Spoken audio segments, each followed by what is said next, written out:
আল্লাহ পাক রব্বুল আলামিন বলেন, ইয়া আইয়ুহাল্লাযীনা আমানুত্তাকুল্লাহা ওয়া যারু মা বাকিয়া মিনার রিবা ইন কুনতুম মুমিনিন।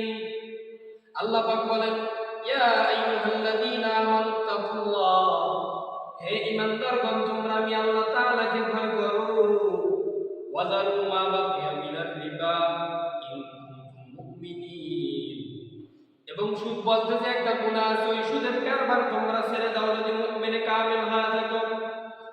এরপর আল্লাহ বলেন, ফা ইল্লাম তাফআলু ফাযানু বিহারবিম মিনাল্লাহি ওয়া রাসূলিহি, যদি সুদের কারবার তোমরা ছেড়ে দিতে না পারো তবে শুনে নাও, আল্লাহ পাক বলেন শুনে নাও, তবে আমি এবং আমার রাহমাতুল লিল আলামিনের সাথে যুদ্ধ করার জন্য প্রস্তুতি গ্রহণ করো।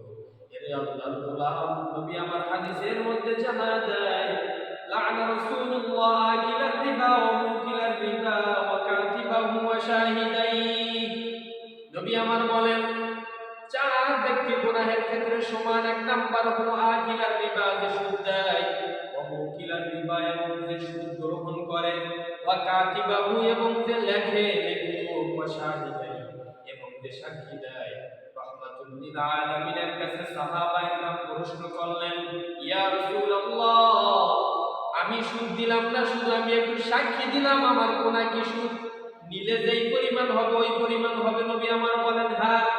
আরেক সাহাবী বললেন, ইয়া রাসূলুল্লাহ, আমি শুধু একটু লিখে দিলাম কলম দিয়ে, আমার কি সম পরিমাণ গুনাহ হবে?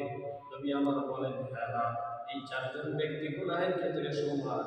অতএব বান্দা যেই জিনিসটা বুঝাইতে চাই সেটা হলো সুদ খাওয়া যাবে না। সুদ খাইয়া যদি বান্দা তুমি হজ করো, তোমার হজ কবুল হবে না। সুদ খাইয়া যদি বান্দা তুমি কোরআন তেলাওয়াত করো, তোমার কোরআন তেলাওয়াত কবুল হবে না। সুদ খাইয়া যদি বান্দা কিয়ামত পর্যন্ত তুমি সিজদায় অবস্থায় থাকে, আর পর তোমার একটা সিজদাও আল্লাহর কাছে কবুল হবে না।